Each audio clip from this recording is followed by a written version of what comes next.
Everyone, in this session we are going to discuss about practical and design issues of backpropagation learning.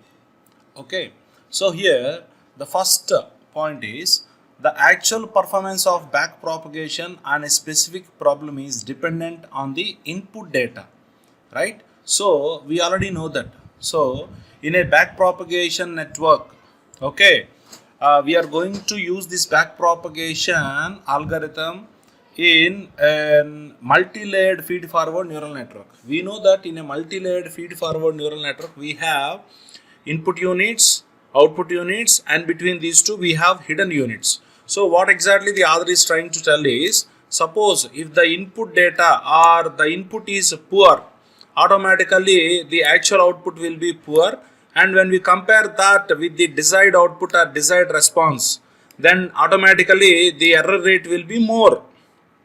That's what the author is telling. So the error rate will be more, and again we have to go back to the input and we have to adjust the synaptic weights. Like that we have to continue that process unless until the error rate is negligible or the error rate is almost zero.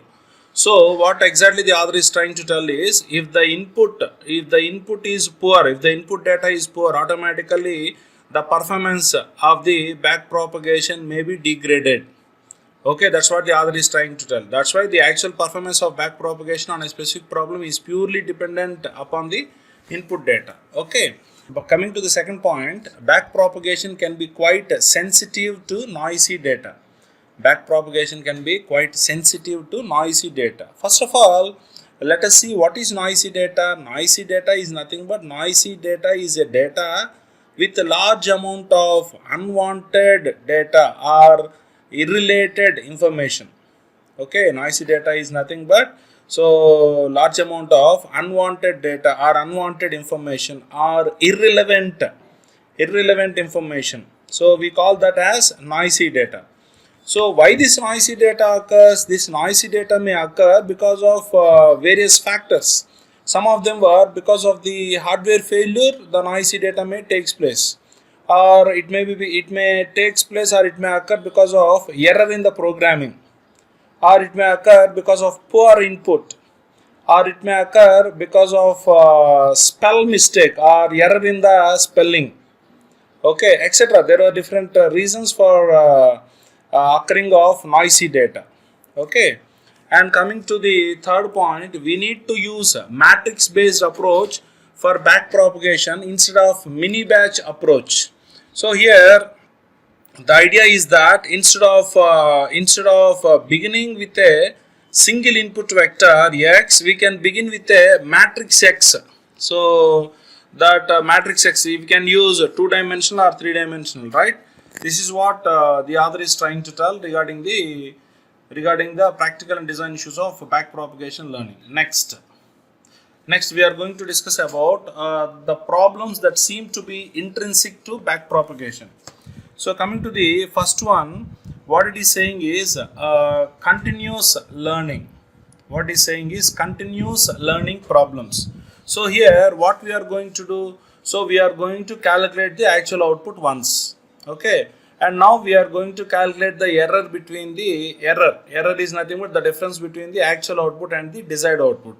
So again we are going back and we are going to adjust the weight, and again we are calculating the actual output. So this when we perform the next iteration, the backpropagation is going to forget the previous knowledge, means previous data, previous information is going to forget.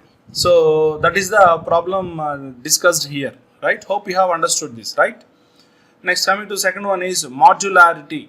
Modularity is nothing but what the author is telling is, so the backpropagation uses all available connections automatically.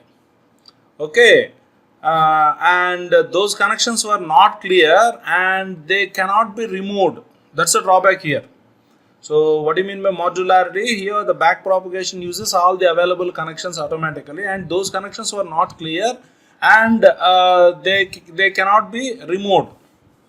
That's the problem here. Coming to the last one is robustness to specific noise. It is nothing but, so here it describes the stability of the algorithm's performance after adding some noise to the data. So for the given data, robustness to specific noise means the existing data is there, and if we add some noise to the existing data, okay, and its performance should not be degraded. That's what it means. Here the performance is degrading. That's what the author is telling. Okay, that is one problem. And coming to the last is problems that currently pose lots of difficulties and we are not sure whether they are possible with back propagation or not. So the first one is learning, reasoning and planning. Okay, so here we know what is reasoning. Reasoning is nothing but conclusion. Okay, suppose if we narrate a story and if we ask you conclude the story or conclude a movie, okay, we will conclude like that. Reasoning is nothing but conclusion. Okay, and planning is nothing but if you are going to solve a particular problem, we are supposed to plan it for solving a particular problem. So that is planning. Okay, so here what the author is telling is the back propagation is we are not sure whether the back propagation is having these things or not, means whether it concludes or not, whether it plans for solving a problem or not, and whether it works on an unsupervised learning or not. We know what is an unsupervised learning.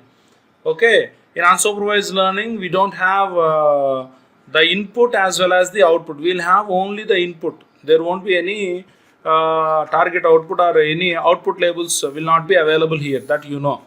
Okay, so we are not sure whether the back propagation works on unsupervised learning.